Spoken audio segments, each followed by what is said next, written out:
បាននិយាយពីកីឡាករដែលមានបច្ចេកទេសញាក់ដ៏សាហាវបំផុតនៅលើទីលាន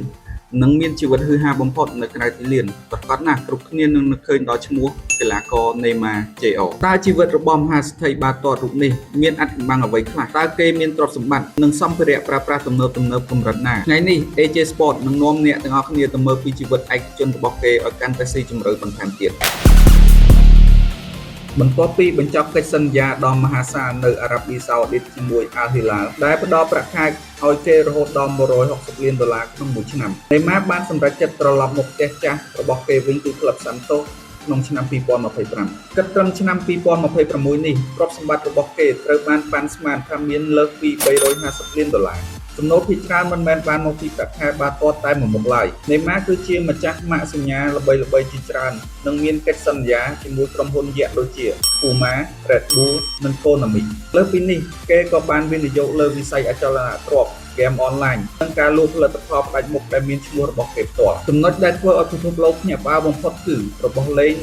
ដែលមានតម្លៃរាប់សិបលានដុល្លាររបស់គេ Neymar គឺជាអ្នកគាំទ្រដ៏មុខងររបស់តួអង្គ Batman ក្នុងឆ្នាំ2026នេះគេបានបង្អួតឡាន Bat Mobile ដ៏ទំនើបដែលចម្លងតាមរឿង The Dark Knight វាត្រូវបានចំណាយពេល3ឆ្នាំដើម្បីផលិតនិងមានមនុស្សរហូតដល់50នាក់ចូលរួមដំឡើងវាទោះបីជាវាមិនអាចបើកលើផ្លូវសាធារណៈបាន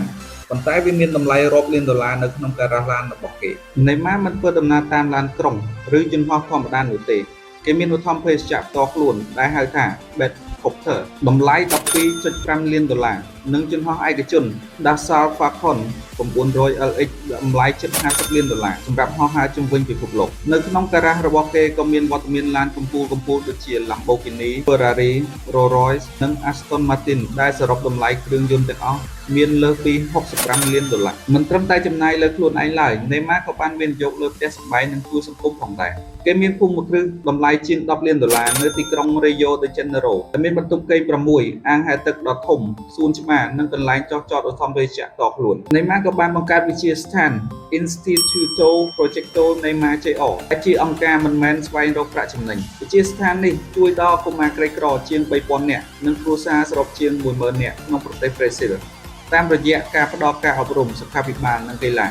ជារៀងរាល់ឆ្នាំគេតែងរៀបចំកម្មវិធីដេញថ្លៃសប្បុរសធម៌ដែលប្រមូលថវិការាប់លានដុល្លារដើម្បីជួយដល់សង្គមជីវិតរបស់ Neymar Jr. នៅក្នុងឆ្នាំ2026នេះគឺជាការលាយឡំគ្នារវាងភាពជោគជ័យចំណូលមហាសាលនិងការផ្ដល់ត្រឡប់ទៅកាន់សង្គមវិញទោះបីជាមានការរិះគន់លើការចាយវាយខ្ជះខ្ជាយប៉ុន្តែគ្មានអ្នកណាអាចបដិសេធបានទេថាគេគឺជាកីឡាករម្នាក់ដែលខំប្រឹងរកលុយនិងចេះប្រើប្រាស់វាឲ្យមានន័យបំផុតចុះអ្នកទាំងអស់គ្នាវិញយល់យ៉ាងណាដែរចំពោះជីវិតស្ដេចបាល់ទាត់រូបនេះកុំភ្លេចជួយចុច Subscribe និងដាក់សញ្ញាកណ្ដឹងដើម្បីទទួលបានព័ត៌មានពីតារាល្បីៗផ្សេងទៀតសូមអរគុណនិងជម្រាបលា